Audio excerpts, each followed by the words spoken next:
Welcome, precious soul, to this quiet space, this sanctuary we create together, moment by moment. If you are here, it is likely because a deep question rests within your heart, a question that echoes in the chambers of your spirit, perhaps whispered in the stillness of the night or cried out in the midst of a storm. It is the question of waiting, the question of divine timing, the question that often feels like a heavy stone in the landscape of our faith: why does God take so long to heal? Why, when the pain is so raw, so consuming, does the instant relief we long for, the immediate removal of suffering, seem to elude us? It's a question that has been wrestled with by countless souls across the ages, a question that can cast a shadow of doubt, a veil of confusion over our understanding of a loving and powerful God. You are not alone in this yearning, this ache for a swifter intervention, a more visible and immediate mending of what is broken within us, around us, or through us. The desire for immediate healing is a natural human response to pain. It is the instinct to seek comfort, to escape the discomfort, to find our way back to a place of ease and wholeness without the arduous journey through the valley. Consider the profound journey of Charles Spurgeon, a man whose ministry was a beacon of light, yet whose inner life was often shadowed by profound depression and relentless physical suffering. Even in his most vibrant moments of preaching, the undercurrent of pain was a constant companion. He, too, grappled with this very question, this perplexity at the perceived slowness of divine intervention. He cried out, he questioned, he wrestled, not with a lack of faith, but with a deep and honest engagement with the reality of his experience. And in that wrestling, in that persistent seeking, he discovered something transformative. He learned that God's healing, while perhaps not always instantaneous in the way we might wish, is a process that often goes deeper than we can initially comprehend. It's a revelation that challenges our immediate desires for a quick fix, inviting us instead into a deeper trust, a more expansive understanding of divine purpose.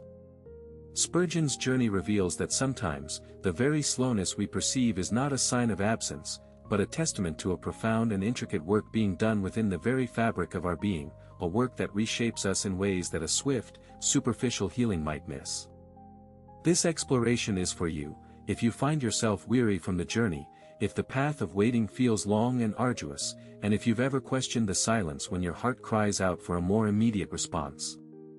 We will gently explore why God's timing for healing can sometimes feel delayed, not as a judgment, but as an invitation into a richer, more resilient faith. We will delve into what men and women like Spurgeon discovered about the nature of slow restoration, understanding that often, true healing is not merely the absence of pain, but the presence of a deeper strength, a more profound peace, a more unshakable connection to the divine. We will see how this very act of waiting, this period of enduring and trusting, can become a crucible that transforms our faith, forging it into something stronger, more luminous, and more deeply rooted in divine love.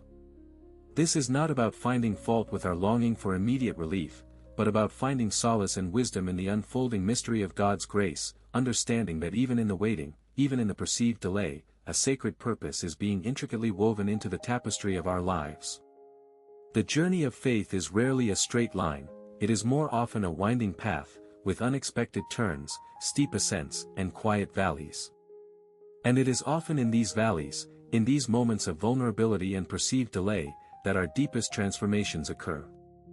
This sacred space we are creating is an invitation to pause, to breathe, and to acknowledge the profound questions that arise when our human experience seems to diverge from our spiritual expectations. It is an invitation to meet the divine not just in the moments of triumph and swift deliverance, but in the quiet, often challenging, spaces of waiting and enduring. We are here to remind ourselves, and to be reminded, that God's presence is not measured by the speed of His answers, but by the depth of His love and the unwavering faithfulness that sustains us, even when we cannot see the full scope of His plan. This is a journey into understanding that a delayed healing might be a prelude to a more profound and lasting wholeness, a wholeness that touches not just our circumstances, but the very core of our souls. The spiritual discipline of surrender, in the context of seeking healing, often presents itself as a profound letting go, not of hope, but of our rigid expectations. It's about releasing the need for a specific outcome, at a specific time, in a specific way. This isn't passive resignation, rather, it's an active trust in a wisdom that transcends our own limited perspective. Consider the alchemists' ancient practice. They understood that transformation required patience, precise conditions, and a deep respect for the materials. They didn't force the change, they guided it, creating the optimal environment for it to occur. Similarly, when we surrender our tightly held desires for immediate healing, we create fertile ground for a more comprehensive restoration. This means acknowledging the pain, validating its presence, but choosing not to let it dictate our entire reality or our belief in a benevolent divine. It's recognizing that the energy of life, the animating force of the universe, is constantly at work, even when the results aren't immediately apparent. Furthermore, embracing the present moment, even amidst suffering, is a powerful act of spiritual resilience. Instead of constantly projecting into a future where healing is already achieved, we anchor ourselves in the now. This doesn't mean ignoring the pain or pretending it doesn't exist. It involves a conscious decision to engage with what is, with a spirit of open-hearted awareness. Think of a gardener tending to a wilting plant. They don't despair, they provide water, sunlight, and nutrients, trusting the plant's own inherent capacity to revive. They focus on the act of care, the present act of nurturing, rather than fixating on the imagined moment of full bloom. This practice of presence, of tending to our inner garden with gentle attention, allows us to receive the subtle ministrations of divine grace that are always present, though perhaps not always dramatic. It's about finding pockets of peace, moments of connection, and glimpses of beauty even within the struggle. Conversely, a crucial layer of understanding the delayed healing lies in recognizing that sometimes, the very process of waiting is the healing. Our faith isn't just a passive reception of blessings, it's an active engagement with the divine that strengthens us through trial.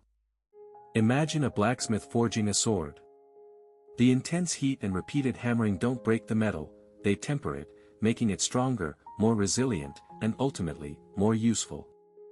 The crucible of suffering, when met with trust and surrender, can refine our character, deepen our compassion, and solidify our reliance on spiritual truths.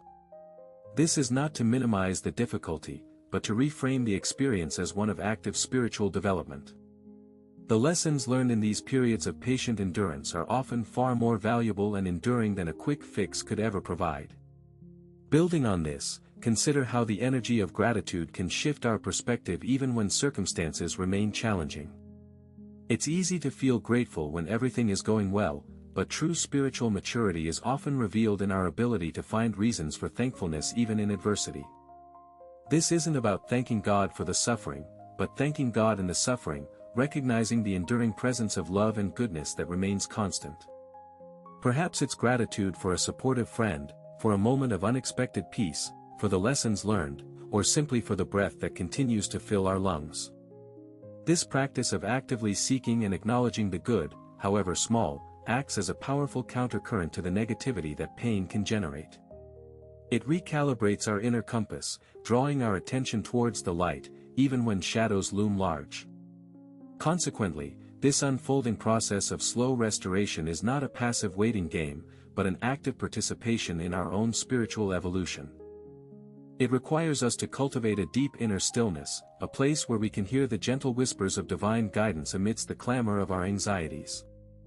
It's about learning to discern the subtle movements of grace, the quiet affirmations that remind us we are not abandoned, even when the silence seems deafening. This is where conscious breathing becomes a sacred ritual, a tangible connection to the life force that sustains us. Each inhale can be an invitation to receive divine peace, each exhale, a release of our resistance and our fear. By anchoring ourselves in these simple, present-moment practices, we begin to perceive that the divine is not distant, but intimately present, working a deep and meaningful transformation within us. Reflecting on this journey so far, we find ourselves at a pivotal moment, where the myriad threads of our exploration begin to weave into a more discernible pattern. The profound resonance of enduring, the subtle yet potent shifts that occur when we release our grip on rigid expectations, and the quiet strength discovered in moments of deep presence, all these converge to illuminate a deeper truth about divine engagement. It's as if we've been walking through a dense forest, catching glimpses of sunlight through the canopy, and now, the trees begin to thin, revealing a vista that was always present, yet previously obscured by the immediate density of our path. The very essence of our shared human experience, in its vulnerability and its yearning, has been met not with a sudden, overwhelming deluge, but with a steady, nurturing rain that seeps into the soil, preparing it for a more profound blossoming. As we pivot towards the final contemplation, consider the cumulative effect of embracing the present, of actively seeking gratitude even in challenging terrains, and of understanding that the refining fire of trial can forge an unshakable inner fortitude. These are not mere philosophical concepts, they are invitations to embody a transformed way of being, a shift in perception that allows us to perceive the divine not as an external force dispensing cures, but as an intimate presence working from within, orchestrating a symphony of growth that is far grander than our immediate senses can grasp. The landscape of our faith, once perhaps viewed through the narrow lens of immediate relief, now expands to encompass the vastness of a divine intention that prioritizes depth and enduring wholeness over superficial swiftness. In light of these insights, the path forward, as we approach the culmination of this shared reflection, becomes clearer.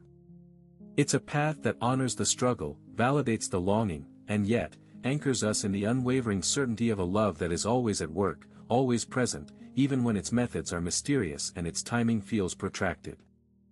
We are moving towards a recognition that the perceived delay is not an absence of divine action, but a testament to the intricate and comprehensive nature of a healing that seeks to remold the very essence of our being, preparing us not just for an end to suffering, but for a richer, more resilient, and more deeply connected existence. The quiet hum of divine purpose, once a faint whisper, now grows stronger, beckoning us towards a final affirmation of trust and peace. And so, we arrive at this sacred threshold, where the echoes of our journey converge into a profound realization. The question, why does God take so long to heal, is not a testament to divine absence, but an invitation to perceive divine presence in its most intricate and transformative aspect. What we often perceive as delay is, in truth, the unfolding of a deeper, more comprehensive restoration, a process that works not only on the surface of our pain but within the very foundations of our soul. It is the understanding that true healing is not merely the cessation of suffering, but the cultivation of a resilience, a wisdom, and a divine connection that transcends the transient nature of our afflictions. The lessons learned in the quiet crucible of waiting, the strength forged in the fires of endurance, and the profound peace discovered in surrendering our limited timelines to a divine orchestration, these are the enduring fruits of a faith that trusts the unseen work.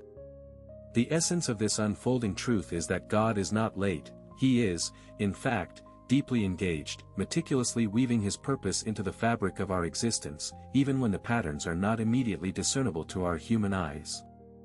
The slow restoration, the perceived delay, is often the very mechanism through which our faith is tempered, our character refined, and our spirits made more buoyant, more deeply rooted in the eternal. When we cease demanding an instantaneous cure and instead embrace the present moment with open hearts, we create space for a grace that is both profound and pervasive. This grace doesn't erase the struggle, but it infuses it with meaning, transforming the landscape of our experience from one of mere endurance to one of active, conscious participation in our own spiritual evolution. The true practice begins now, in carrying this perspective forward into the rhythm of your days. It is in the quiet moments, in the breath that connects you to the divine, in the gratitude that flowers even in the midst of difficulty, that you will continue to witness the subtle yet powerful work of God's healing. It is a reminder that your faith is not diminished by the waiting, but deepened by it. Embrace the journey, trust the process, and know that in every moment, even those that feel the most challenging, you are being held, you are being guided, and you are, in ways you may not yet fully comprehend, being healed. May this understanding bring you a profound sense of peace, a renewed hope, and an unshakable trust in the eternal presence that surrounds and sustains you.